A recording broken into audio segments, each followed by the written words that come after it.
आज आलोचना प्रसंग पाठ करने के लिए मैं सुरजदा को रिक्वेस्ट करता हूँ। जय गुरु। आलोचना प्रसंग पंचम खंड, पेज 76-77।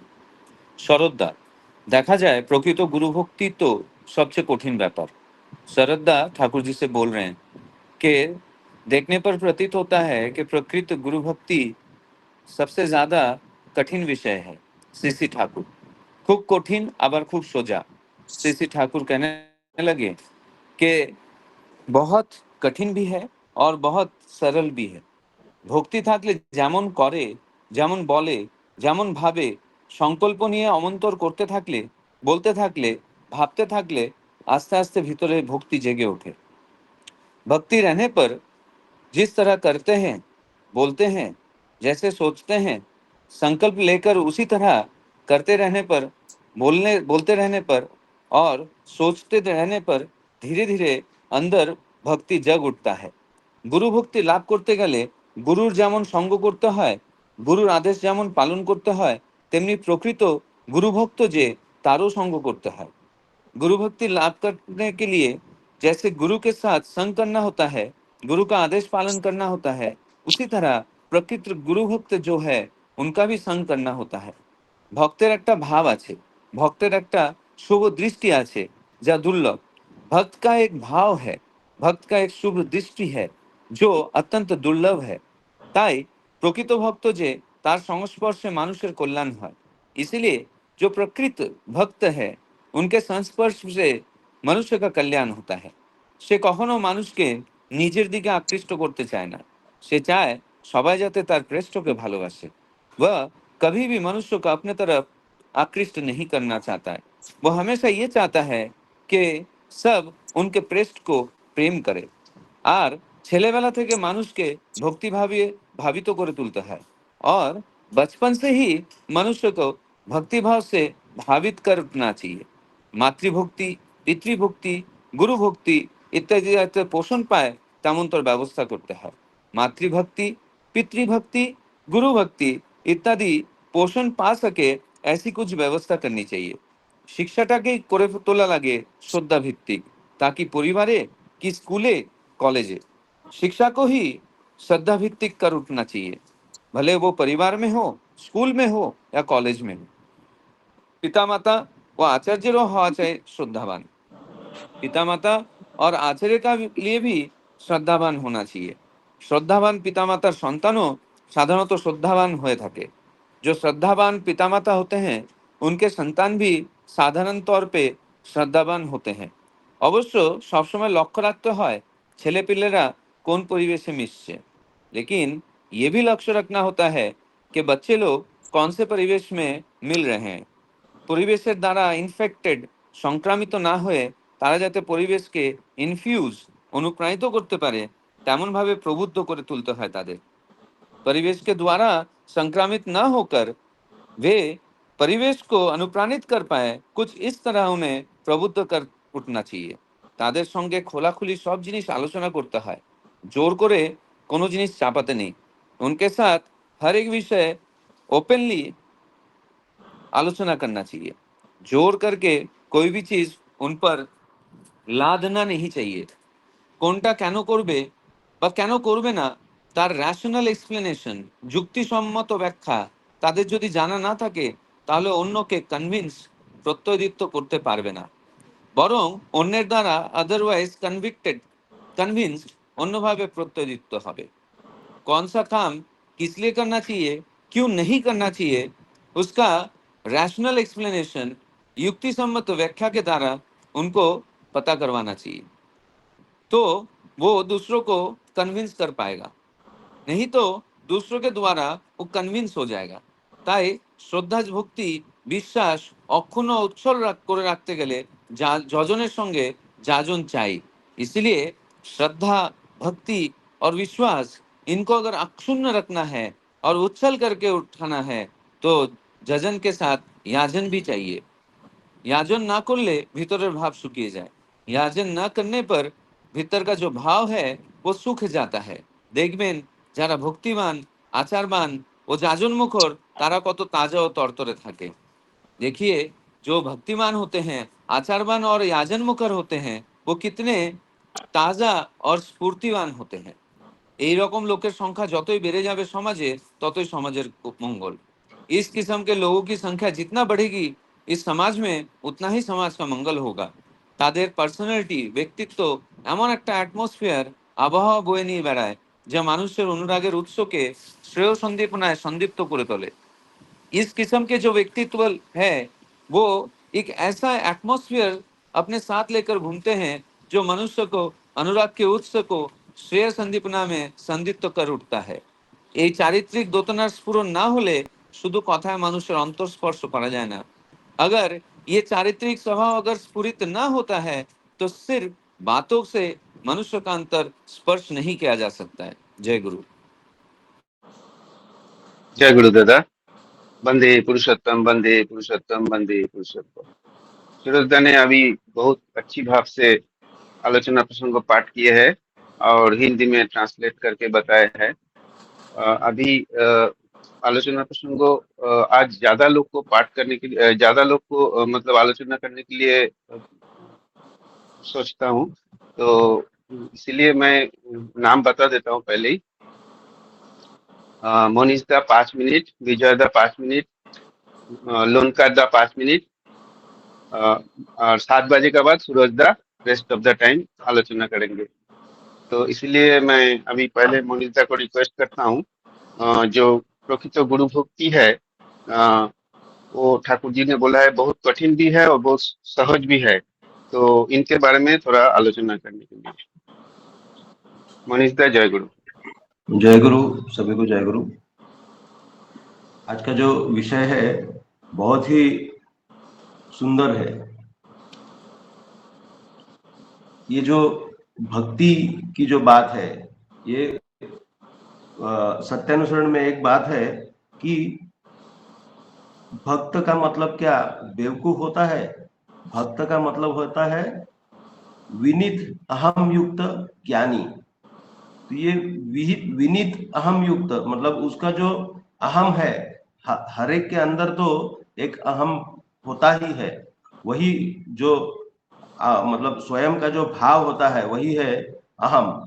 तो वो तो सभी के अंदर होता है, लेकिन जो भक्त होता है उसका अहम जो होता है वो विनीत होता है और वो ज्ञानी होता है। तो ज्ञानी क्यों कहा गया? क्योंकि ज्ञान का मतलब क्या है? एक जगह में श्री बड़दा बोले हैं ज्ञानी और अज्ञानी के बीच में क्या अंतर होता है। जो ज्ञानी होता है उसको ये बहुत अच्छी तरह से मालूम होता है कि कर्ता करविता मतलब करने वाला मतलब और जो कराता है वो है ईश्वर। हम निमित्त मात्र होते हैं। ये ज्ञान जिसका होता है वो होता है ज्ञानी। और जिसको लगता है कि मैं कर रहा हूं, ये जो कुछ हो रहा है वो मतलब जैसे मैं हूं, मेरा परिवार है, मेरा ऑफिस है, मेरा घर है, मेरी खेती बाड़ी है, मेरा गाड़ी बाड़ी है, ये मैंने किया, ये जो भाव है ये जिसके अंदर है वो अज्ञानी है, क्योंकि करवाने वाले वो होते हैं। तो ये जो ज्ञान जिसको होता है वो ज्ञानी होता है और जिसको लगता है कि मैं कर रहा हूं वो अज्ञानी होता है। ये इतना सिंपल एक्सप्लेनेशन श्री बड़दा ने अगर सत्यानुसरण प्रसंग सत्यानुसरण अगर पढ़ेंगे तो उसमें ये चीज है। तो आज का जो पाठ है, मैंने भी जैसे शशि भाई ने इसको कल बोल रहे थे कि कम से कम 4-5 बार सुना, तो अब मैंने भी इसको 4-5 बार सुना। उसमें कुछ पॉइंट्स है, जैसे बच्चों के बारे में उन्होंने बोला है, तो घर में चर्चा होनी चाहिए और कोई चीज थोपना नहीं चाहिए बच्चों के ऊपर। रैशनल उसका मीनिंग क्या होता है, ठाकुर जी की कोई बाणी है और उस हिसाब से अगर हमें चलना है तो उसके लिए हमारा जो मतलब इसको थोपना नहीं है किसी के ऊपर। तो ऑन द कॉन्ट्ररी इसके बारे में चर्चा होनी चाहिए। तो नॉर्मली हम लोग प्रार्थना के बाद में वाणी पाठ करते हैं। तो हम लोग हमारे घर में सत्यानुसरण, चलार साथी, नारी नीति और द मैसेज ये सब पढ़ते हैं। और मैसेज तो समझना बड़ा कठिन होता है, लेकिन उसको एक एक वर्ड जब समझने के लिए कोशिश करते हैं तो पूरे वाणी का जो अर्थ है धीरे धीरे समझ में आने लगता है। तो उसको कभी कभी 2 बार 3 बार भी पढ़ना पड़ता है।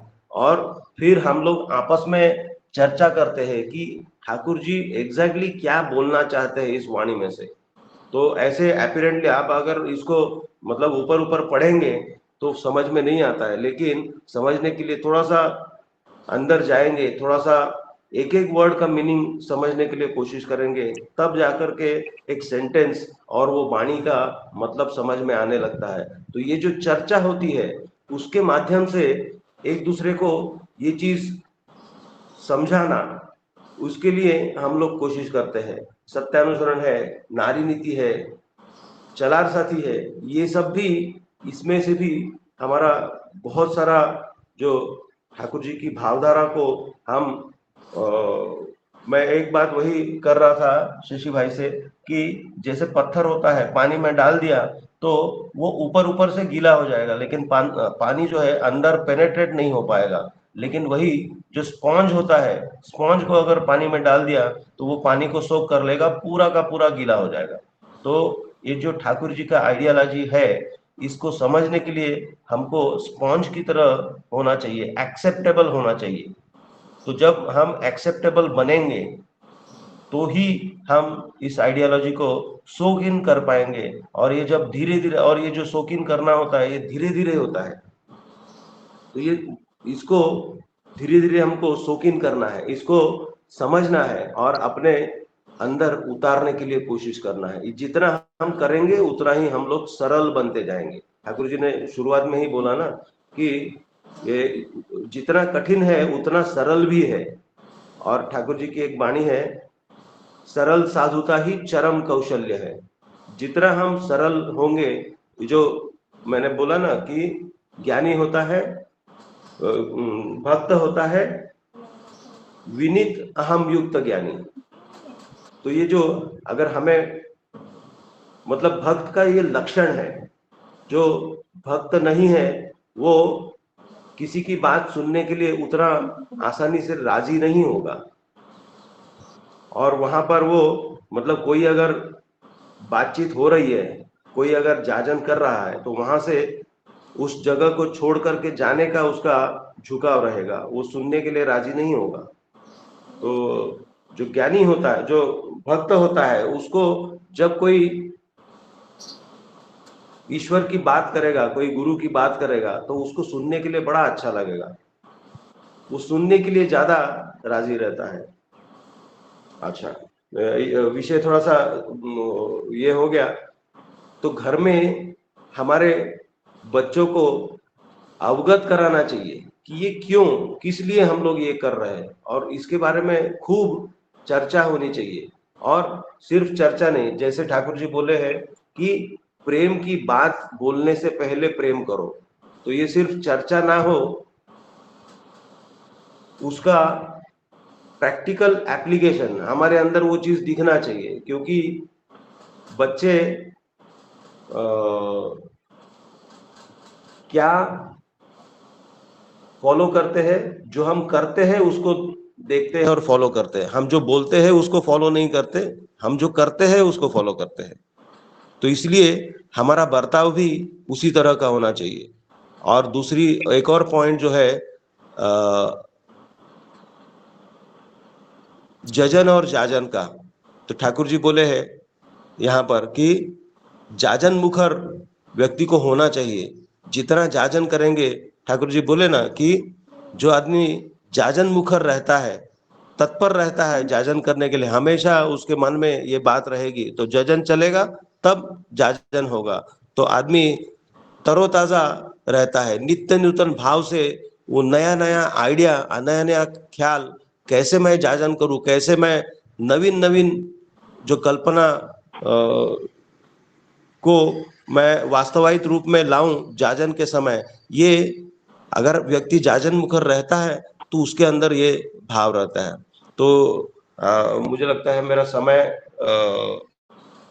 है, तो जो कुछ मैं समझा मैंने रखने के लिए कोशिश है। जय गुरु, सबको जय गुरु। जय गुरु दादा। अभी मनीषदा ने बहुत अच्छी तरह से, बहुत सुंदर भाव से आलोचना प्रसंगों आलोचना किया है। अभी मैं विजय दा को रिक्वेस्ट करता हूँ। एक्चुअली ठाकुर जी ने बोला है गुरु भक्ति लाभ करने के लिए गुरु का जैसा संग करना पड़ता है, उसी उसी उसका उनका आदर्श पालन करना पड़ता है। प्रकृत गुरु भक्त जो है उनको साथ भी संग करना होता है। ये बहुत इंपॉर्टेंट पॉइंट है इधर। भक्त का एक भाव होता है और भक्त का एक शुद्ध दृष्टि होता है जो बहुत दुर्लभ होता है। इसीलिए प्रकृत जो भक्त है वो उनके संस्पर्श में आने से मनुष्य को कल्याण होता है। तो मैं विजयदा को रिक्वेस्ट करता हूँ इस मैटर को एम्फसिस करके आलोचना करें। विजयदा। जय हाँ, गुरु जय गुरु विजयदा। दादा। वंदे पुरुषोत्तम, वंदे पुरुषोत्तम, वंदे पुरुषोत्तम। यहाँ पर जो ठाकुर जी से क्वेश्चन किया गया है कि गुरु भक्ति का मार्ग बहुत कठिन है, तो ठाकुर जी बोलते हैं कि जो कठिन भी है और बहुत सरल, सिंपल भी है। तो इसका मतलब मैं समझता हूँ कि कोई भी एक कठिन या सिंपल, ये भी एक तरह का भाव ही है। जिस तरह से सुख और दुख ठाकुर जी बोले एक भाव है, तो कठिन या सरल ये भी एक तरह का भाव ही है।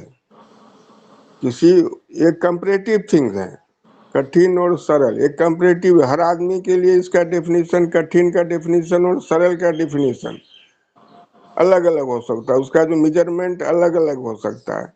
किसी के लिए होगा अरे कुछ कठिन नहीं है, किसी के लिए है कि बहुत कठिन है। तो ये भी कंपैरेटिव भाव है, एक्चुअली पार्टिकुलर पर्सन के ऊपर डिपेंड करता है। अभी जो गुरु की मेरे दिमाग में जब भी गुरु की बात आती है, मैं उसको 3 कैटेगरी में डिवाइड करता हूँ। कि पहला जो है गुरु जो है, जब बचपन रहता है बच्चे के लिए गुरु जो है, सर्वप्रथम गुरु हो जा रहा है उसके माता पिता। और जब हम स्कूल कॉलेज में शिक्षा ग्रहण करते हैं तो वहां पर जो है गुरु हमारे जो शिक्षक टीचर हो जाते हैं।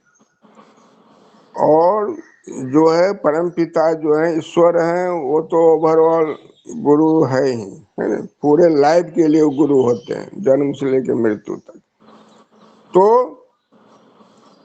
अभी जो है, अभी सहज कैसे है, अभी सिंपल देखेंगे। अभी पहले तो क्वेश्चन है कि जो गुरु जो भी बताए हैं, जो हमें करने के लिए बोले हैं, वो किसके लिए बोले हैं? वो गुरु अपने लिए तो नहीं बोले हैं, वो तो हमारे लिए बोले हैं। जो भी रास्ता दिखाए हैं वो हमारे लिए बोले हैं कि हमारा लाइफ सहज हो। पहले तो यही देखना है कि जो हम क्या समझते हैं, यही समझना पड़ेगा कि ये गुरु अपने लिए नहीं बोले हैं। सभी जो भी नियम कानून रास्ता बताए हैं गुरु, तो हमारे लिए बोले हैं। जब हमारे लिए बोले हैं, किसके लिए? हमारे बचने बढ़ने में सहायता करने के लिए बोले। ये भाव तो पहले अपने अंदर लाना पड़ेगा। तो जब हमारे बचने बढ़ने के लिए लाए हैं, तो अगर हम उसमें कोशिश करेंगे, जो विधि विधान बताए वो करते हैं, तो हमें ही फायदा होगा। उसमें गुरु को क्या फायदा है? गुरु कुछ नहीं, गुरु तो हमारे, उनको क्या फायदा और नुकसान की जरूरत है, वो सब हमारे लिए। तो अभी जैसे कि जो अभी बच्चा है, तो बच्चा को बचपन में हम जो मोल्ड करते हैं, जो माता पिता जो बोलते हैं उनको ऐसे करना चाहिए वैसे नहीं करना चाहिए, जो भी निर्देश होता है, उसमें किसका फायदा होता है? बच्चे का फायदा होता है। अगर बच्चे को कुछ पता नहीं कि आग से हाथ जलता नहीं पता है, लेकिन माता पिता बोलते हैं इसको आग है, इसको छूना नहीं है, पकड़ना नहीं है, अगर बच्चा समझ लेता है तो अच्छी बात है, वो बच जाएगा आग से। जो बच्चा नहीं समझता है वो तो आग में हाथ डाल देता है, वो लगता है कोई खिलौना है, पकड़ने की कोशिश करता है और हाथ जल जाता है। तो अच्छे बुरे की जो है शिक्षा कौन दे रहा है? वहां पर माता पिता दे रहे हैं बच्चे को। जो मान लेते हैं अच्छी बात है, नहीं मानते हैं तो फिर जो उनको कष्ट भोगना पड़ता है। इसके बाद हम जो है स्कूल कॉलेज में जाते हैं। स्कूल कॉलेज में भी जो है हम तो टीचर ही हैं, तो मुझे पता है कि अभी टीचर वहां पर हम स्कूल कॉलेज में टीचर जो है उनके गुरु हो गए, तो अभी टीचर को जज करना रहता है। जो स्कूल का विधि विधान है, जो टीचर का विधि विधान है, जो पढ़ने लिखने का जो विधि विधान है, तो टीचर उसको गाइड करते हैं। और जो बच्चे उसको अनुसरण करके चलते हैं वो अपने जीवन पथ पर निश्चय ही आगे बढ़ते हैं, वो अच्छे रिजल्ट उनका आता है, उनको अच्छी जॉब मिलती है। और टीचर जो है पढ़ने लिखने के अलावा भी बहुत सारे जो है संस्कार तो देते ही हैं। तो अभी टीचर के लाइफ में हम देखते हैं कि जो बच्चे आज्ञाकारी होते हैं, जो हमारी बात को सुनते हैं, जैसे मान लिए कि जो भी हम काम दे रहे हैं वो निश्चित समय पर जो है उसको फॉलो करते हैं, निश्चित समय पर जो टास्क दे रहे हैं, जो असाइनमेंट दे रहे हैं वो निश्चित समय पर कंप्लीट करते हैं और सबमिट करते हैं, तो सर्टेनली जो है उसको हम मार्क्स ज़्यादा देते हैं। कुछ मार्क्स यूनिवर्सिटी द्वारा होता है, कुछ मार्क्स जो है टीचर के हाथ में होता है, तो उनको मार्क्स हम ज़्यादा देते हैं। और जो बच्चे क्लास ही अटेंड नहीं करते हैं, बात नहीं सुनते, भले वो टैलेंटेड हो सकते हैं, वो बच्चे टैलेंटेड हैं, हो सकता है यूनिवर्सिटी में वो अच्छा मार्क्स ले आवे, लेकिन जो अदर मार्क्स जो टीचर के हाथ में है वो उनको नहीं मिल पाता है।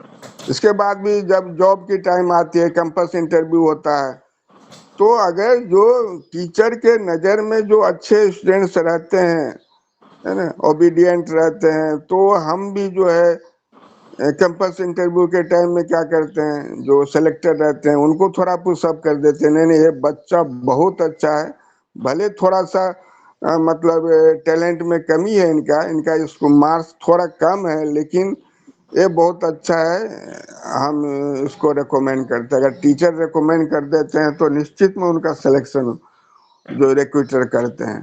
तो देखिए यहाँ पर जो है तो कितना महत्व है मतलब गुरु की।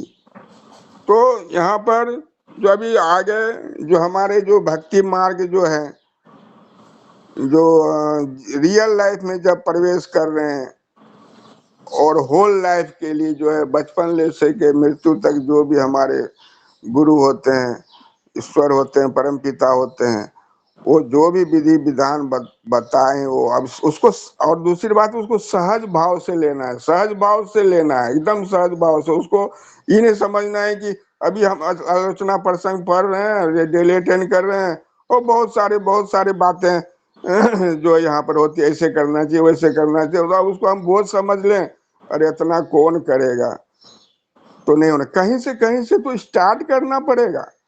जैसे मान लिए कोई जो है गुरु भाई दीक्षा लिए हैं और 7 बजे उठते हैं, बोलते हैं कि मैं उठता हूँ 7 बजे, फिर उस टाइम में जो मैं प्रार्थना करता हूँ, अभी करते हैं कि नहीं पता नहीं, मैं उस टाइम में स्मृति करता हूँ। तो मैं अगर उनको बोलता हूँ कि दादा जो है आप जो है एटलीस्ट जो है आप अलार्म लगा लीजिए, जो भी स्मृति प्रार्थना का टाइम है अलार्म लगा लीजिए, और जो है उस अलार्म के लगा करके आप स्मृति और प्रार्थना कर लीजिए, फिर सो जाइए, है ना। 10-15 मिनट टाइम लेगा, फिर सो जाइए। वो बोले कि नहीं नहीं वो फिर नींद ही टूट जाएगी। अब देखिए उनको नींद ही बहुत प्यारा है, माने इसका मतलब जबरदस्ती सो रहे हैं उनको। नींद टूट गई तो बहुत अच्छी बात है, टूट गई, क्या फर्क पड़ता है? नींद जो है हम ऐसा काउंट करके सो रहे हैं कि नहीं नहीं मुझे 8 घंटा 10 घंटा सोना, मन वो, इसका मतलब हम वो नींद को काउंट कर रहे हैं कि 8-10 घंटा मुझे सोना ही सोना है। और जो लोग जो है 2-4 घंटे सोते हैं उनकी नींद पूरी नहीं होती है कि अभी आप एक अगर करेंगे टाइम पर जो बताए हैं वो करेंगे तो हो सकता है आप 4 घंटे सोकर भी आपकी नींद पूरी हो सकती है, 8 घंटे सोने की जरूरत भी नहीं है। तो इस कहीं से तो स्टार्ट करना पड़ेगा, दादा कहीं से आप स्टार्ट करना दादा पड़ेगा। दादा हाँ विजय दा, हाँ और हाँ एक दो जय, मिनट में खत्म कर दीजिए। हाँ हाँ ना, तो यही मैं जस्ट एक छोटी एग्जांपल दिया है कि गुरु भक्ति कहीं से स्टार्ट करना पड़ेगा, तभी आप धीरे धीरे धीरे धीरे अग्रसर होंगे और जो है आप गुरु का जो बताए मार्ग है उन पर चल पाएंगे। जय गुरु दादा, इतना कर समाप्त करता हूँ। जय गुरु दादा, आपने बहुत अच्छी तरह से आलोचना की है। अभी देबू भाई ने हैंड रेस किया है। देबू भाई आप कुछ कहना चाहते हैं? देबू भाई। जय गुरु जय गुरु। जय गुरु। हाँ, अ, बीच में ऐसे हैंड रेस करने के लिए एक्चुअली है। आज का विषय सुना कि गुरु भक्ति, मातृभक्ति, पितृभक्ति कम उम्र में बच्चों में इसको अवगत कराना। और मैं मतलब सोच ही रहा था ये आज के लिए रेलेवेंट कैसे है, तो वही सोच के इसलिए अभी बीच में बोलना चाहता हूँ कि ठाकुर जी बोले हैं कि ये इसे अवगत कराना जरूरी है, क्योंकि अगर ये करेंगे तो मैं ऐसा मानता हूँ कि आज के बच्चे कल के लिए, हमारे देश के लिए, हमारे पारिपार्श्विक के लिए, हमारे समाज के लिए वो भविष्य है। इसलिए आज उनके दिल में, दिमाग में गुरु भक्ति, पितृभक्ति, मातृभक्ति ये भाव अवगत कराना जरूरी है। अगर ये नहीं होगा, अगर ये नहीं हुआ कम उम्र में, तो कल के लिए, हमारे समाज के लिए, हमारे पारिपार्श्विक के लिए, हमारे देश के लिए उनमें वो प्रेम और सम्मान का भाव नहीं होगा। भले हम इसे, और ठाकुर जी ये भी बोले हैं कि इसे जोर जबरदस्ती लादना नहीं चाहिए, क्योंकि ये प्रेम का भाव और ये सम्मान का भक्ति भाव, ये इतना एक मीठा रसगुल्ले का रस जैसा है। जब तक हम इसे कम उम्र में हम इसे समझेंगे नहीं, इसका रस हम चखेंगे नहीं, तब तक हमें समझ में नहीं आएगा। और ये जोर जबरदस्ती करके भी समझ में नहीं आता। ये ऐसा भाव है, ये जोर जबरदस्ती करके भी समझ में नहीं आता है। ये अनुभव करके, प्रेम से अनुभव करके, धीरे धीरे करके ही समझ में आता है। और अगर हम ऐसा नहीं करेंगे तो वो सम्मान, वो प्रेम का भाव कम उम्र में नहीं आता है। और इसका अभी सबसे रिसेंट एक दर्दनाक न्यूज़ में देना चाहूँगा। यहाँ पर एक रेलेवेंस, मतलब मैं इसे रेलेवेंस समझता हूँ। कल का ही न्यूज़ है। पहलगाम में कई सारे टूरिस्ट घूमने गए थे। पहलगाम कश्मीर में आता है और वो टूरिस्ट प्लेस है, और ये सीज़न में वहाँ पर मतलब वो है, ये टूरिस्ट लोगों का टाइम है और जाते हैं लोग घूमने।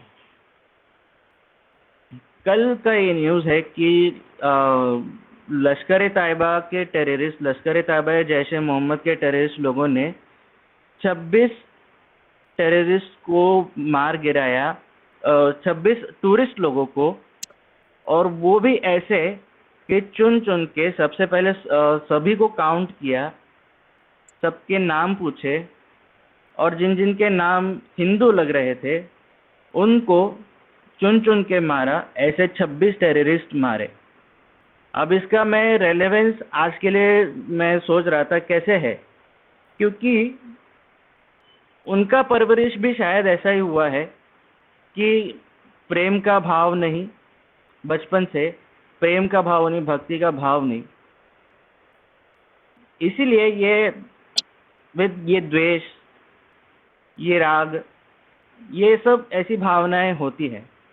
वही इसीलिए अगर ये ना चाहे, अगर ये एक राक्षसी है समाज के लिए, अगर ये हम नहीं चाहते हैं, समाज में अगर ये नहीं चाहते, तो कम उम्र में बच्चों के दिल में इस भाव को अवगत कराना जरूरी है।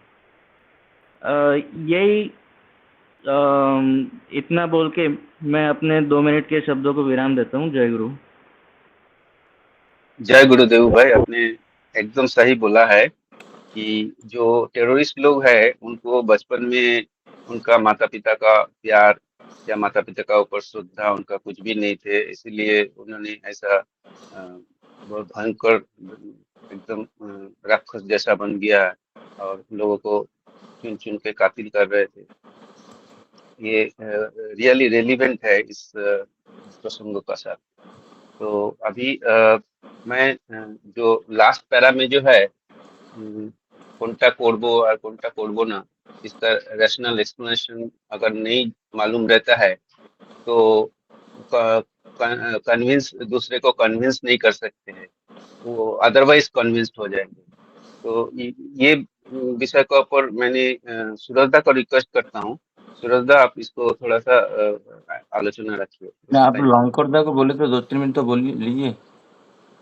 हाँ सॉरी, मैंने भूल गया था लंकोरदा को बोलने के लिए। लोनकरदा आप थोड़ा आलोचना करेंगे। जय गुरु, वंदे पुरुषोत्तम, वंदे पुरुषोत्तम। जय गुरु। मैं तो सुनने के लिए हर रोज बैठता हूँ और परमपिता का जो कुछ आलोचना प्रसंग हो या कुछ भी वाणी हो उसमें पर विश्लेषण करना वो बहुत कठिन बात है। फिर भी उनको लेके हम चलते हैं तो कुछ ना कुछ अनुभूति होता है, कुछ उनके बारे में एक सोचने को होता है और उसमें जो अनुभूति होता है तो वो बताना जरूर है। तो जैसा ठाकुर बोलते हैं कि भक्ति जितना कठिन उतना भी सरल और सिंपल है। इसका एक उदाहरण दूंगा। मुझे हम दीक्षा लेते हैं हमारे ऋतिक दो के माध्यम से, और वो जो 2 बातें बोलते हैं कि सुबह ब्रह्म मुहूर्त में उठना है, जो भी हो जो नाम दिया जाता है उसका नाम ध्यान करना है अच्छी तरह से, और दूसरा बात आता है इष्टभूति, जो कुछ आपका दिल में हो अच्छी तरह से उनको निवेदन करना है। और इम्पोर्टेंट और एक बात, 30वां दिन हमको भेजना है, नहीं 29 या 31st।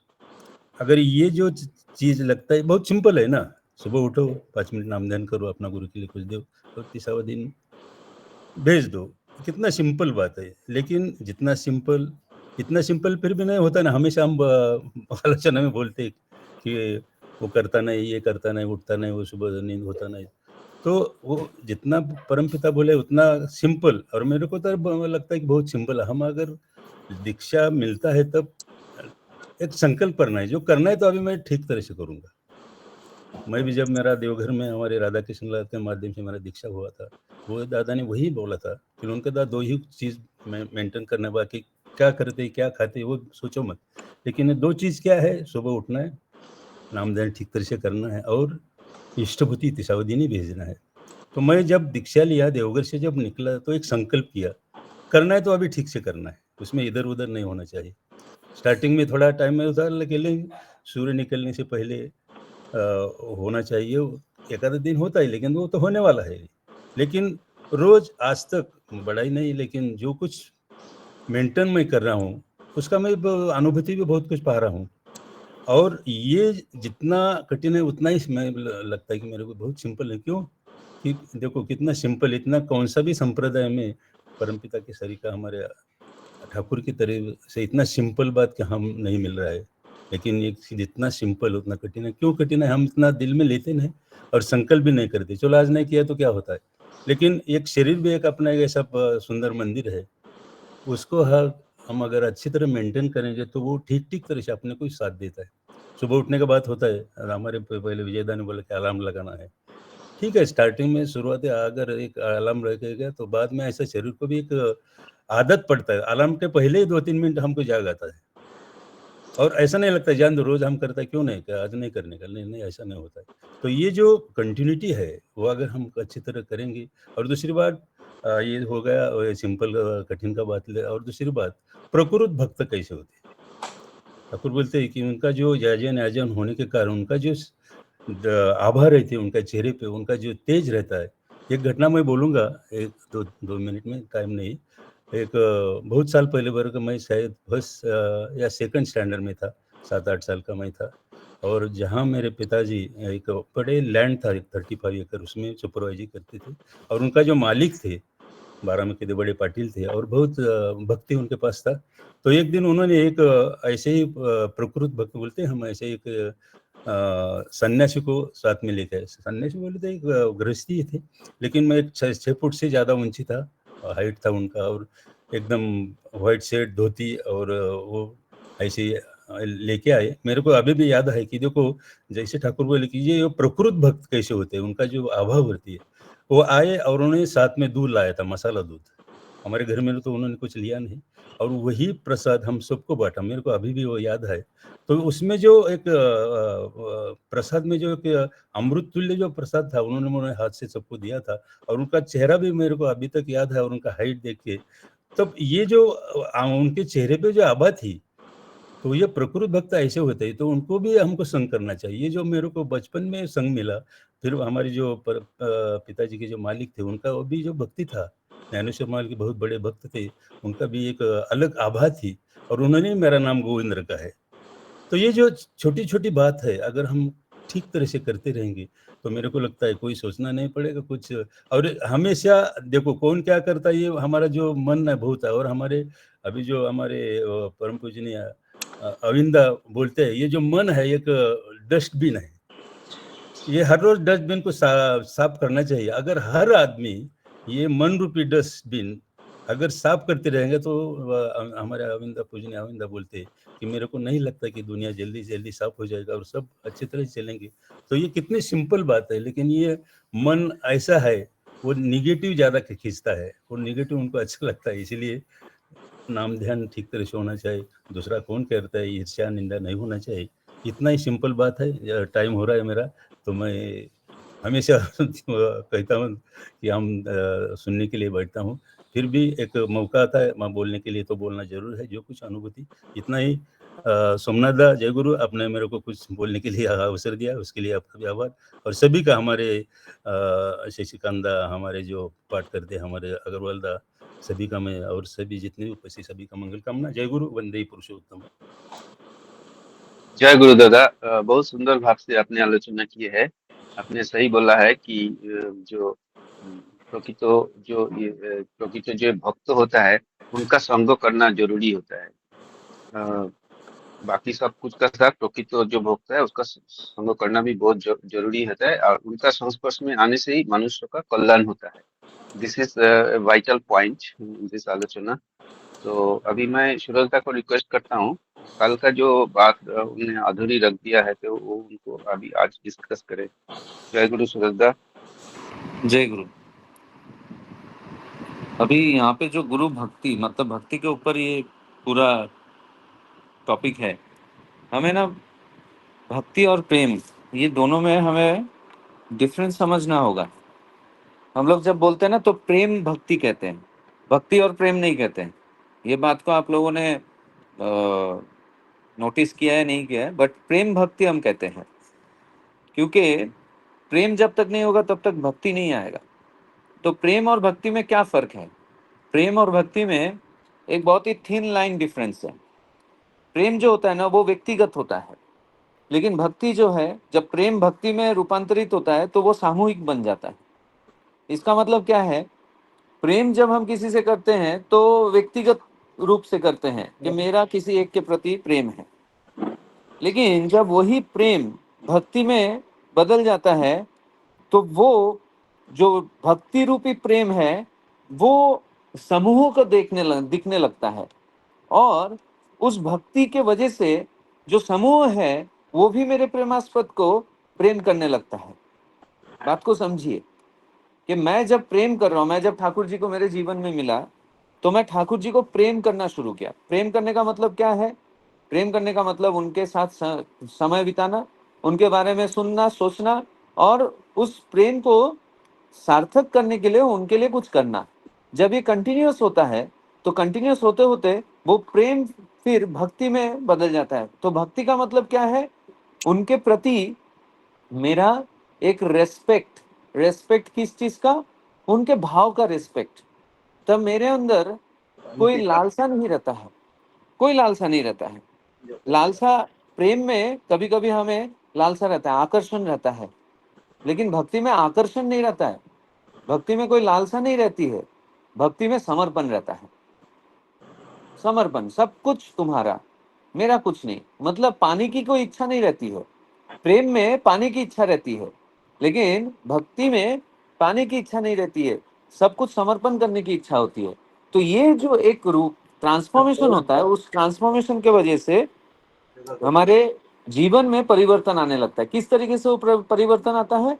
जब ये जगत दा को मैं रिक्वेस्ट करता हूँ कि माइक म्यूट करे। तो ये जो भक्ति जब समूह को दिखने लगता है तो उन लोग इस भक्ति से आकृष्ट होते हैं। आकृष्ट किसके प्रति होते हैं? क्या वो व्यक्ति के प्रति, या फिर वो जो व्यक्ति है उसके प्रेमास्पद के प्रति? तो ठाकुर जी देखिए यहाँ पे क्या बोले हैं कि जो मनुष्य इस तरह भक्ति भाव, प्रकृत भक्त जो होते हैं, वो अपने तरफ सबको आकृष्ट नहीं करते हैं। वो क्या चाहता है? उसके पृष्ठ को सब कोई प्रेम करे, क्योंकि तभी अपना कोई लालसा नहीं रहता है। तब ऐसा लगता है कि मैं, मेरे सब कुछ देखकर मैं उनको सेवा तो करूं ही, और मेरे साथ साथ मेरे इस समाज में जितने भी मेरे अपने हैं वो भी उनका हो उठे। लेकिन ये आएगा कहाँ से? अगर मेरे अंदर प्रकृत भाव भक्ति नहीं है तो मैं परिवेश को मैं अनुप्राणित नहीं कर पाऊंगा। तो ये अनुप्राणित करना, ये अपने आप में एक बहुत बड़ा शक्ति है। तो ये शक्ति अगर मैं एकत्रित नहीं करूंगा, मेरे अंदर अगर उस शक्ति को मैं इन्फ्यूज नहीं करूंगा, तो मैं दूसरों को कैसे इन्फ्यूज करूंगा? अगर मैं अनुप्राणित नहीं हुआ तो मैं दूसरों को कैसे इन्फ्यूज करूंगा, कैसे अनुप्राणित करूंगा? तो प्रेम जब भक्ति में परिवर्तन होता है तो भक्ति शक्ति में परिवर्तन होता है। शक्ति किस चीज का? दूसरों को अनुप्राणित करने का। मेरा चाल चलन, बैठना उठना, बोलना कुछ इस तरह से ट्यून्ड हो जाता है जहां पे लोग मेरे उन सारे चीजों के प्रति आकृष्ट होने लगते हैं। अब यहाँ पे बहुत बड़ा एक भयंकर परिस्थिति आता है उस भक्त के पास, कि जहां पे उसका असली भक्ति का असली परिचय या पराकाष्ठा का परिचय देना पड़ता है। कि ऐसी अवस्था में जब कोई एक भक्त को देखकर लोग आकर्षित हो रहे हैं, ऐसा हो सकता है कि वो भक्त अपने राह से भटक जाए, उसको ऐसा लगने लगे कि लोग तो मुझे प्रेम कर रहे हैं, मुझे, मेरे प्रति आकर्षित हो रहे हैं। अगर उस वक्त वो भक्त वो उन सारे अवस्था को, उन सारे भाव को उनके प्रेमास्पद के प्रति अगर सरेंडर नहीं किया तो वो खुद भटक जाएगा, भटक के वो उल्टी दिशा में चलने लगेगा। इसलिए ठाकुर जी देखिए शुरुआत में जो बोल रहे हैं, ये जितना कठिन है उतना सरल है। अगर मैं हमेशा मेरे भाव को उनके प्रति समर्पित रखा हूं तो शुरुआत में अगर मेरे प्रति लोग आकर्षित भी होंगे तो वो उस चीज को डाइवर्ट कर देंगे उनके प्रेमास्पद के प्रति। लेकिन ये बात कहाँ से आती है, इसकी शुरुआत कहाँ से होती है? बचपन में जब हम लोग, हमारा बोध नहीं रहता, हम जन्म ग्रहण करते हैं, तो उस वक्त मेरे पास सिर्फ एक ही इंसान होते हैं जिनको मैं जानता हूँ, पहचानता हूँ और उनके स्पर्श को महसूस करता हूँ। वो होते हैं मेरे माँ। मेरी माँ एक ऐसी व्यक्ति होती है हमारे जीवन में जिनका पहला स्पर्श, उनका बात आवाज सुनकर मैं लालायित हो उठता हूँ। तो ये जो घटना घटती है, ये किस लिए घटती है? कारण माँ अपने बच्चे के प्रति इतना प्रेम करती है कि वो सब कुछ करती है, और उसी के बदले जो बच्चा होता है वो बच्चा मातृभक्ति में अटूट हो जाता है। इसलिए देखिए शुरुआत में मातृभक्ति कहते हैं, फिर प्रीति भक्ति कहते हैं। जब मातृभक्ति अटूट होता है तो एक माँ क्या करती है, उस बच्चे को उसके पिता के प्रति अनुरक्त करने के लिए प्रेरणा देती है, अनुप्राणित करती है। इन्फ्यूजन होता है उस बच्चे के मन में, उसके पिता के प्रति इन्फ्यूजन क्रिएट करती है वो माँ। जब वो इन्फ्यूज्ड होते हैं वो बच्चा, तो वो पितृभक्त बन जाता है। तो जब तक मातृभक्त और पितृभक्त नहीं बना जाता है तब तक गुरु भक्ति आ नहीं सकता है, क्योंकि जब तक मैं प्रैक्टिस नहीं करूंगा तब तक मैं फाइनल परफॉर्मेंस नहीं कर पाऊंगा। तो मातृभक्ति और पितृभक्ति के द्वारा मैं क्या होता हूं, मैं संस्कार से मैं भर उठता हूं। जब मैं संस्कार से भर उठता हूं तो जब मेरी माँ या मेरे पिताजी जब मुझे कोई एक डायरेक्शन देते हैं तो मैं पूर्ण रूप से समर्पित होकर उनके डायरेक्शन को फॉलो करता हूं और उनके बताए हुए दिशा निर्देश पे चलते रहता हूं। इससे क्या होता है, मुझे एक गुरु के साथ वो परिचय करवाते हैं। जब गुरु के साथ जब परिचय करवाते हैं और कहते हैं कि गुरु के प्रति तुम्हें समर्पित होकर चलना है, तो मातृभक्ति और पितृभक्ति के द्वारा वो गुरु के प्रति प्रेम करने लगता है, कुछ करने लगता है। माँ या तो पिताजी कंटिन्यूस बोलते ये करो वो करो, ठाकुर जी को तुम अपने हाथ से प्रणामी चढ़ाओ, ठाकुर जी को तुम अपने हाथ से भोग अर्पण करो, तुम जब मंदिर जा रहे हो तो साथ में कुछ खरीदते हुए, भले उसके पास पैसे नहीं है, माँ या तो पिताजी ने उसको 15 रुपए 20 रुपए दे दिया, बोलते तुमको ठाकुर जी को जो देने में अच्छा लगेगा तुम खरीद के खुद अपने हाथ से दो। ये जो एक करवाने का जो एक तरीका है और उसी को फॉलो करके जो बच्चा करने लगता है तो गुरु के प्रति उसका प्रेम जागने लगता है। जब प्रेम जागने लगता है धीरे धीरे वो भक्ति में रूपांतरित होता है एक्सपीरियंस के द्वारा। तो जब एक्सपीरियंस होता है तो एक्सपीरियंस के वजह से विश्वास बनता है, विश्वास जब बनता है विश्वास के द्वारा तभी उसे क्या होता है, एक्सपीरियंस मिलता है। एक्सपीरियंस जब मिलता है तो वो खुद कन्विंस्ड हो जाता है। जब वो खुद कन्विंस्ड होता है तो कन्विंस्ड होने के वजह से उसके अंदर एक कन्विक्शन आता है। कन्विक्शन क्या आता है कि मुझे गुरु के प्रति ये हमेशा करते रहना है, निष्ठा भाव से, एक भी दिन छूटना नहीं चाहिए। बच्चे लोगों को हम लोग सुबह उठकर बोलते हैं कि ए, तुम इष्टोभिति करो। हम बोलते हैं कि सुबह साफ सुथरा होके नाम ध्यान करके फिर तुम इष्टोभिति करो। लेकिन क्यों ये इष्टोभिति करना है? अगर मैं ऐसे तरीके से बच्चे को अगर डायरेक्शन दूंगा तो उसके लिए वो रोज का एक रूटीन वर्क हो जाएगा। क्या हाँ, माँ बाबा ने बोला है कि इष्टोभिति करना है, सुबह उठ के मैं इष्टोभिति करूंगा, तो वो रूटीन हो जाएगा, रूटीन वर्क हो जाएगा। क्या उसमें भक्ति भाव रहेगा? क्या उसमें प्रेम भाव रहेगा? तो माँ बाप होने के नाते मुझे उस बच्चे को समझाना है कि इष्टोभिति क्या होता है, इष्टोभिति का महत्व क्या होता है, इष्टोभिति हमारे जीवन में क्यों प्रयोजनीय है। जब मैं उसके सार को उस बच्चे को समझा दूंगा तो स्वतः ही फिर मुझे बोलना नहीं पड़ेगा कि सुबह 5 बजे उठो, उठकर तुम साफ सुथरा होकर इष्टोभिति करो। खुद स्वतः ही उस चीज को फॉलो करना शुरू करेगा, क्योंकि उसे समझ में आ जाएगा कि ये क्यों करना है, इसके द्वारा क्या फल प्राप्ति होता है। आज के जमाने में देखिए, आप बाहर निकल के देखिए, मैं खुद तो इस बात को बहुत अच्छे रूप से मैं महसूस करता हूँ। बच्चे लोग जो स्कूल कॉलेज में पढ़ते हैं वो बोलते हैं कि मंदिर जाना या मस्जिद जाना, गुरुद्वारा जाना, चर्च जाना, ये सब ओल्ड फैशन है। तो ये भाव आया कहाँ से?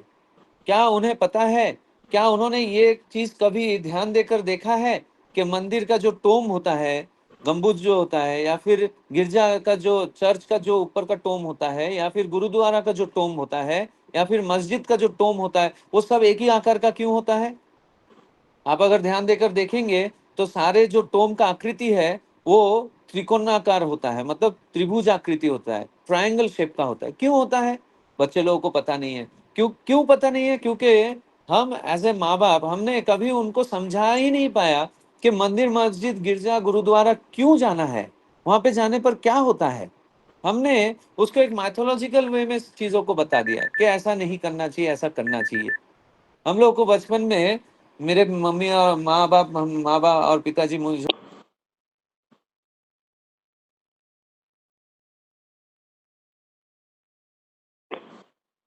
लेकिन मेरे मम्मी माँ बाबा ने कभी भी इस तरीके से बोला नहीं कि दो नहीं उसमें भूत रहता है तो तुम जाना मत। क्यों? ऐसा बोलने पर उस बच्चे के मन में एक भय पैदा होता है। जब भय पैदा होता है तो वो इनडायरेक्टली और डायरेक्टली अपने ऑर्गन्स को संकुचित करता है। जब ऑर्गन को संकुचित करता है तो कोई एक फेरोसियस स्टेप लेने में उसे डर लगता है, कोई एक नया स्टेप लेने में जिंदगी में उसे डर लगता है, क्योंकि भय का इन्फ्यूजन किसने क्रिएट किया? माँ बाप ने किया। तो मेरे माँ बाबा ने कभी भी मुझे इस तरीके से ये नहीं बोला है कि नहीं तुम जामुन के झाड़ पे मत चढ़ना, उसमें भूत रहता है। उन्होंने प्रैक्टिकली उस चीज को करवा के दिखाया। उन्होंने क्या किया, एक जामुन का डंडी तोड़ के लेके आए और एक दूसरे झाड़ का डंडी तोड़ के लेके आए। मुझे बोला दोनों तोड़ो, हाथ से तोड़ो। तो जामुन का डंडी जो है, स्टेम जो है, वो जितना आसानी से पट्ट से टूट गया, दूसरा झाड़ का डंडी टूटा नहीं। तो फिर मुझे बोले कि तुम्हें इससे क्या समझ में आया? बोला नहीं ऐसा तो कुछ नहीं, दोनों तो टूट गया। तो तभी मेरे माँ बाबा ने बोला कि जामुन का जो टहनी तुमने तोड़ा वो बहुत आसानी से टूट गया। इसका मतलब क्या है, जामुन की जो टहनी होते हैं वो बहुत नरम होता है अंदर से। तुम जब जामुन के झाड़ पे चढ़ोगे और ये अंदाजा करके चढ़ोगे नहीं ये टहनी जो है दूसरे झाड़ के जैसा मेरा भार सहन कर लेगा, लेकिन वो होगा नहीं। वो टहनी पे जैसे तुम चढ़ोगे तो तुम्हारा वो डहनी टूट जाएगा और तुम नीचे गिर के तुम्हारा नुकसान हो सकता है। क्या इस तरीके से किसी के माँ बाप ने इस चीजों को या तो ऐसी बातों को उन्होंने समझाया क्या? तो अगर मुझे अगर इस तरीके से प्रैक्टिकली एक्सपीरियंस करके दिखाया तो मुझे ये समझ में आ रहा है कि उस ना करने के पीछे का कारण क्या है। और इसी के साथ साथ में मुझे एक ज्ञान भी मिल गया। लेकिन उसी जगह पे अगर भय दिखाकर अगर कहते तो क्या होता, क्या मुझे ज्ञान मिलता? नहीं मिलता। मैं एक अंधविश्वास में मेरे जीवन को चलाता। तो कभी भी बच्चे लोगों को जो यहाँ पे ठाकुर जी बोल रहे हैं ना कि परिवेश से संक्रामित नहीं होकर परिवेश को इन्फ्यूजन करे, इस तरीके से प्रबुद्ध कर उठना होगा। तो ये जो माँ बाबा का ये सबसे बड़ा जिम्मेदारी क्या है कि एक बच्चे को जब हम नरिशमेंट करते हैं, जब मेंटली उसे हम अपब्रिंगिंग करते हैं, तो हमें हर एक चीज को समझाना होगा। तो अगर मैं बोलूंगा मेरे बच्चे को, अगर बोलूंगा कि मंदिर जाना चाहिए या मस्जिद जाना चाहिए या तो गुरुद्वारा चर्च जाना चाहिए, क्यों जाना चाहिए? तो वहां पे समझाना होगा कि जो भी टोम होता है वो त्रिभुज आकृति का होता है, जहां पे सबसे ज्यादा कॉस्मिक एनर्जी एब्जॉर्ब होता है। कोई भी ट्रायंगल शेप का जो भी वस्तु होता है उसमें सबसे ज्यादा कॉस्मिक एनर्जी एब्जॉर्ब होता है। कॉस्मिक एनर्जी क्या होता है? जो मेरे शरीर को शक्ति देता है। हम लोग रात को सो जाते हैं, इससे हमारा शरीर कॉस्मिक एनर्जी को एब्जॉर्ब करता है, लेकिन जितने मात्रा में करना चाहिए वो नहीं कर सकते। इसलिए ठाकुर जी ने क्या कहा कि ब्राह्म मुहूर्त में उठकर हमें ध्यान करना चाहिए। अब जब ध्यान की अवस्था में हम बैठते हैं तो आप एक बार इमेजिन कीजिए कि हमारा आकृति कैसा होता है। हमारा आकृति भी ट्रायंगल हो जाता है। सर, कंधा और जो नीज है, हम जब फलती मार के बैठते हैं तो दूर से देखने पर वो त्रिभुज आकृति हो जाता है। तो क्या करते हैं हम खुद को त्रिभुज आकृति में परिणत करके हमारा जो ब्रह्म चक्र है, तो ब्रह्म चक्र हम लोग खोलने की कोशिश करते हैं। ब्रह्म चक्र के द्वारा इस जो भूमंडल में जो कॉस्मिक एनर्जी है वो कॉस्मिक एनर्जी एब्जॉर्ब होता है। जब कॉस्मिक एनर्जी एब्जॉर्ब होता है तो हम एनर्जेटिक बनते हैं। इसलिए देखिए जो साधु संत मुनि ऋषि होते हैं वो बहुत कम सोते हैं। ठाकुर परिवार के लोगों को देखिए आप, बहुत कम सोते हैं, 2 घंटा 3 घंटा सोते हैं, लेकिन ध्यान उससे ज्यादा करते हैं। मतलब क्या है इसका मेन समरी क्या है कि मुझे कॉस्मिक एनर्जी चाहिए मुझे तरोताजा रखने के लिए। तो कॉस्मिक एनर्जी एब्जॉर्ब किस में होगा? ध्यान से होगा, मेडिटेशन से होगा। अगर मैं इस तरीके से मेरे बच्चे को मैं समझाऊं तो वो बच्चा क्या ब्रह्म मुहूर्त में उठकर वो नाम ध्यान नहीं करेगा? बिल्कुल करेगा। तो मुझे ये समझना चाहिए कि मुझे किस तरीके से बच्चे को प्रबुद्ध करना है। ये सारी चीजों को हम लोग ओपनली डिस्कस नहीं करते, जिसकी वजह से हमें लगता है अरे मेरा बच्चा तो मुझे फॉलो नहीं कर रहा, मेरे बातों को सुन नहीं रहा है। अनुप्राणित कैसे करेंगे हम? तो रैशनल एक्सप्लेनेशन देना पड़ेगा। बहुत कोई पूछते हैं कि सर ये जितने भी देवस्थान होता है, देवस्थल होता है, वो ऊंचे जगह पे टीले पे क्यों होता है? क्यों ऐसा क्यों होता है? तो जितना हम ऊपर जाते हैं उतना इलेक्ट्रोमैग्नेटिक पावर जो है वो सक्रिय होता है। जितना हम नीचे तरफ रहते हैं उतना इलेक्ट्रोमैग्नेटिक पावर जो होता है वो कम होता है। तो वो जो देवस्थल है वहां पे जाने पर हमें शांति मिलती है। कोई भी देवस्थल में जाने पर हमें शांति मिलती है, अजीब सा एक सुकून महसूस होता है। क्यों? Because of that electromagnetic power. Electromagnetic power हमारे शरीर में भी है। बायोलॉजिकल जो फॉर्मेशन है उसमें इलेक्ट्रोमैग्नेटिक पावर है। तो क्या होता है, एक एक सोर्स ऑफ इलेक्ट्रोमैग्नेटिक पावर के पास जब मेरा शरीर जाता है तो इलेक्ट्रोमैग्नेटिक पावर की वजह से मेरा शरीर चार्ज होता है। जब मेरा शरीर चार्ज होता है तो मैं एनर्जेटिक बनता हूँ, मेरा भावना जो है वो सद्भावना होता है, मैं पॉजिटिवली प्रोग्राम्ड हो जाता हूँ। तो इसके वजह से क्या होता है, मैं जो भी सोचता हूँ जो भी करता हूँ उसका एक पॉजिटिव रिजल्ट आता है। तो ये जो रैशनल एक्सप्लेनेशन है, अगर मैं ये नहीं दे पाया तो क्या होगा? वो कन्विंस नहीं हो पाएंगे। वो खुद जब कन्विंस नहीं हो पाएंगे दूसरों को कैसे बोलेंगे? सब हम सबको बोलते हैं कि मछली मांस अंडा ये सब नहीं खाना चाहिए, प्याज लहसुन नहीं खाना चाहिए, लेकिन उसका एक्सप्लेनेशन हम भक्ति रूप से दे रहे हैं क्या उसका साइंस को बेस करके दे रहे हैं? मेरे साथ एक कलिक का बहस हो गया, क्या रे सूरज तुम तो ये सब खाते ही नहीं हो, ये सब तो विटामिन प्रोटीन है, ये सब नहीं खाने से तो तुम्हारा शरीर ठीक नहीं रहेगा। मैंने बोला तो मैं उससे ऐसा नहीं बोला कि अरे नहीं नहीं हमारे हिंदू धर्म में ये सब मना है, वो है, ये है, मैं ये सब कुछ भी नहीं बोला। मैंने उसको बोला कि अगर तुम मेरे एनालिसिस को अगर तुम सुनकर ठंडे दिमाग से अगर सुनोगे तो शायद से तुम्हें तुम्हारा प्रश्न का उत्तर मिल जाएगा। मैं बोला कि तुम तुम्हारा एज ए मनुष्य तुम तुम्हारा शारीरिक गठन और एक जो मांसाहारी जानवर है, चलो ठीक है, तुम मांसाहारी जानवर और एक शाकाहारी जानवर पे तुम एक शारीरिक गठन देख लो। तो गाय और कुत्ते का मैंने एग्जांपल दिया। मैं बोला गाय का जो दांत का सेटिंग है वो देखो और कुत्ते का दांत का सेटिंग वो देखो, और उस हिसाब से तुम्हारा दांत का सेटिंग कैसा है, किस प्राणी की तरह है वो देखो। गाय जब पानी पीती है तो किस तरह से पीती है और कुत्ता जब पानी पीता है तो कैसे पीता है, उस हिसाब से तुम तुम्हारा विश्लेषण करके देखो कि तुम कैसे पानी पीते हो। गाय जो है उसको पसीना छूटता है, लेकिन कुत्ते को पसीना नहीं छूटता, वो जीभ निकाल के बाहर हाय हाय करते रहता है ना। उसके साथ साथ ये जो होते हैं, जब गाय जब चारा खाती है ना तो उसके जो जबड़े हैं, मसूड़ा है, उसमें से खून नहीं निकलता है। लेकिन जितने भी मांसाहारी प्राणी है वो जब कोई खाना को च्यू करता है ना तो उसके जबड़े से खून निकलता है। इसलिए देखिए जो कुत्ता जानवर या तो वो हड्डी चबाता है, क्या हड्डी से उसको कुछ मिलता है? नहीं। वो जो चबाता है तो उसका खून उसको मिलता है, जिसकी वजह से वो उस चीज को आस्वाद लेता है। तो इस हिसाब से ऐसे तो बहुत सारे एग्जाम्पल है। तो इस हिसाब से जब मैंने उसको बोला कि तुम तुम्हारा शारीरिक गठन देखो, कि तुम्हारा शारीरिक गठन एक शाकाहारी प्राणी की तरह है, एक मांसाहारी के प्राणी की तरह है, तो इंसान वो सामने से वो कलिक चुप हो गया, बोलते नहीं तुम तो सही बात बोल रहे हो। कुछ सालों बाद पता चला कि उसने मांस मटन मच्छी खाना बंद कर दिया। मैंने क्या किया, मैंने रेशनल एक्सप्लेनेशन दे दिया, वो कन्विंस हो गया। तो ये जो कन्विंस होना, तो ये कहाँ से आया? मैं पहले प्रेम किया, प्रेम के बाद भक्ति हुआ, भक्ति के बाद एक विश्वास आया, और वही जब अक्षुण्ण और उच्छल रूप से और बढ़ने लगा तो मेरे अंदर ये कन्विंसिंग पावर आया। मैं जानने लगा। तो जानूंगा कैसे? मैंने जजन करने लगा, मैंने पढ़ने लगा। ठाकुर जी बोले कि मांस मांस नहीं खाना चाहिए, क्यों नहीं खाना चाहिए? तो चलो लिटरेचर ढूंढ के देखते हैं कि क्या रीजन है। तो वहां पे पता चला अच्छा ये रीजन है कि साइंटिफिकली प्रूव हुआ है कि कांदा को काटकर अगर आप फ्रिज में रख देते हो और उसके 1 घंटे के बाद अगर उस कांदे को खाते हो तो वो प्राण हानि तक कर सकता है। तो ठाकुर जी ने तो ये चीज कितना साल पहले बोल दिया कि उसमें मॉर्फिन होता है। मॉर्फिन जब काफी देर तक खुले हवा में रखता है तो वो जहर बन जाता है। तो ठाकुर जी तो ये सालों पहले बोल दे, लेकिन मुझे नहीं पता। क्यों नहीं पता? मैं तो जजन किया ही नहीं हूँ। जब मैं जजन करूंगा तभी तो याजन के लिए मैं ये हो जाऊंगा, मेरे अंदर वो सामर्थ्य आएगा। तो जब मैं जाजन करता हूँ, मैं ठाकुर जी के बारे में बोलता हूँ, जिसके जिसके लिए मेरा ये प्राण उद्दीप्त रहता है, जब मैं ये बात करता हूँ तो मेरा प्राण में हमेशा एक आर्द्रता भाव रहता है। मतलब वो सुख नहीं जाता है, वो हमेशा द्रवित भाव रहता है, क्योंकि भक्त का भक्ति ही उसे द्रवित कर देता है। तो ऐसे जो लोग होते हैं वो एक ऐसे ऑरा को लेकर चलते हैं अपने साथ, जो ठाकुर जी यहाँ पे बोल रहे हैं कि एक ऐसा एटमॉस्फेयर लेके जाते हैं। एटमॉस्फेयर मतलब यहाँ पे ठाकुर जी बोलना चाहते हैं वो ऑरा ऐसा होता। आपने बहुत बार नोटिस किया रहेगा कि एक इंसान का आने की वजह से मूड बहुत अपने आप अचानक से हम चुप हो जाते हैं या तो चिड़चिड़ा हो जाते हैं, लेकिन उसी जगह पे एक ऐसा इंसान आने पर एकदम मूड फ्रेश लगने लगता है, अच्छा लगने लगता है। मतलब क्या है, वो उस ऑरा को हम कैसे कैरी करते हैं। तो हमारा जो व्यक्तित्व है वो किससे बनता है? ये इसी भक्ति से बनता है।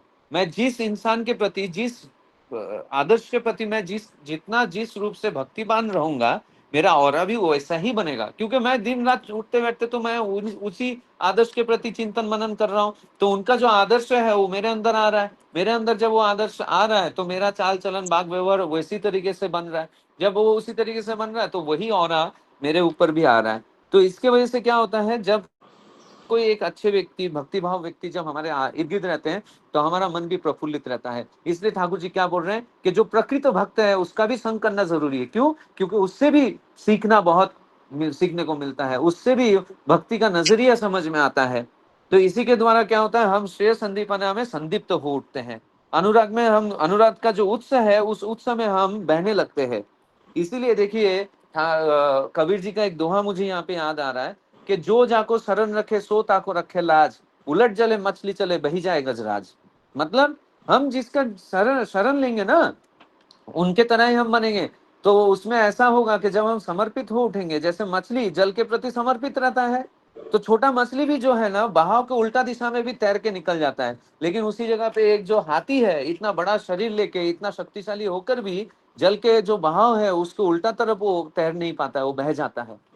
तो हमें उस छोटे से मछली के तरह जल रूपी जो आदर्श है उनके प्रति समर्पित होना होगा। जब हम समर्पित होंगे तो भक्ति भाव आएगा। तो जीवन के जो प्रतिकूल परिस्थिति है उसमें भी हम संदिग्ध होकर हम उस बहाव के उल्टा तरफ बहकर हम हमारे जीवन में हम प्रतिष्ठित हो सकते हैं, ठाकुर जी को प्रतिष्ठा कर सकते हैं। तो ये चारित्रिक दोतना जो है, मतलब ये जो चारित्रिक जो बहिप्रकाश है, ये अगर स्फुरित नहीं हुआ तो मैं कितना भी बकबक कर लूं, अगर मैं ये सारा चीज मैं बोल रहा हूँ लेकिन मेरे चरित्र में ये चीज दिखता ही नहीं है, तो आप कितना दिन मेरे बात को सुनेंगे? आप बोले यार ये खुद ही नहीं करता है, सिर्फ बकबगाहट करता है, तो आपके हृदय को स्पर्श नहीं कर पाएगा जब तक मेरा वो चारित्रिक स्वभाव नहीं बनेगा। तो ये जो चीज है यहाँ पे ठाकुर जी इन शॉर्ट एक ही बात बोलना चाहते हैं जो मुझे समझ में आता है कि ठाकुर जी क्यों भक्ति को कठिन बोले, क्योंकि ये जो पूरा प्रोसेस है इसमें सबसे बड़ा चीज होता है समर्पण। तो मेरी इच्छा को तुम्हारी इच्छा तक, ये जो मेरी इच्छा से तुम्हारी इच्छा तक का जो जर्नी है ये बहुत कठिन होता है, क्योंकि ये बहुत आसान नहीं है कि मेरा इच्छा को मैंने तुम्हारी इच्छा बना दिया, तो ये बहुत कठिन है। लेकिन ये जो मेरी इच्छा जब तुम्हारी इच्छा बन जाती है तब उसके बाद पूरा जो रास्ता है वो सरल हो जाता है। तो ये रास्ता किस तरीके से सरल होता है? कर्म के द्वारा।